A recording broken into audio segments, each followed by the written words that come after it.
Hi friends, ಮತ್ತೊಂದು mini ಲಾಗನ್ನು ನಿಮ್ಮ ಜೊತೆ ನಾನು ಶೇರ್ ಮಾಡ್ಕೊಡ್ತಾ ಇದ್ದೀನಿ. ಶುಕ್ರವಾರ ಬೆಳಗ್ಗೆ ಕಾಬೂಲ್ ಕಡಲೆಯನ್ನು ನೆನೆಸಿದ್ದೆ. ಚೆನ್ನ ಮಸಾಲ ಗೊಜ್ಜು ಮಾಡೋಣ ಅಂತ ಹೇಳಿ ನೀರು ಉಪ್ಪನ್ನು ಹಾಕಿ 2 ವಿಷಲ್ ತೆಗೆಸ್ಕೊಳ್ಳೋಣ. ಮಸಾಲೆಗೆ ಈರುಳ್ಳಿ, ಬೆಳ್ಳುಳ್ಳಿ, ಟೊಮೊಟೊ, ಹಾಗೆಯೇ ಅಚ್ಕಾರದ ಪುಡಿ, ಚಕ್ಕೆ, ಲವಂಗ, ಸೋಂಪು ಬೀಜ, ಸ್ವಲ್ಪ ಟೀ ಪುಡಿಯನ್ನು ಹಾಕ್ಬಿಟ್ಟು ಈ ರೀತಿ ಡ್ರೈ ಪುಡಿಯನ್ನು ಮಾಡ್ಕೊಳ್ಳೋಣ. ಒಂದು ಬಾಣಲಿ ಇಟ್ಕೊಂಡು ಬಾಣಲಿ ಬಿಸಿಯಾದ ನಂತರ ರುಬ್ಬಿರೋ ಅಂತಹ ಪೇಸ್ಟನ್ನು ಹಾಕ್ಕೊಂಡು ಸ್ವಲ್ಪ ನೀರನ್ನು ಸೇರಿಸಿ ಅರಿಶಿನ, ಧನಿಯಾ ಪುಡಿ ಹಾಗೆ ಪುಡಿಯನ್ನು ಹಾಕ್ಕೊಂಡು ಚೆನ್ನಾಗಿ ಮಿಕ್ಸ್ ಮಾಡಿ ಮಸಾಲೆಯನ್ನು ಸ್ವಲ್ಪ ಕುದಿಸ್ಕೊಳ್ಳೋಣ.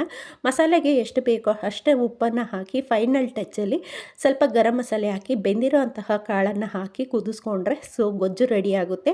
ಅದೇ ಗೊಜ್ಜನ್ನು ಒಂದು ಸಪ್ರೇಟಾಗಿ ಬಾಣಲಿಗೆ ತಗೊಂಡು ಸ್ವಲ್ಪ 2 ಮೊಟ್ಟೆಯನ್ನು ಹಾಕಿ ಸ್ವಲ್ಪ ಕುದಿಸ್ಕೊಂಡ್ರೆ ಮೊಟ್ಟೆ ಗ್ರೇವಿನೂ ಸಹ ರೆಡಿ ಆಗುತ್ತೆ. ದೋಸೆ ಹಿಟ್ಟು ನೆನೆದಿತ್ತು, 2 ದೋಸೆಯನ್ನು ಸಹ ಬೆಳಗಿನ ತಿಂಡಿಗೆ ಮಾಡ್ಕೊಂಡಿದ್ದೆ.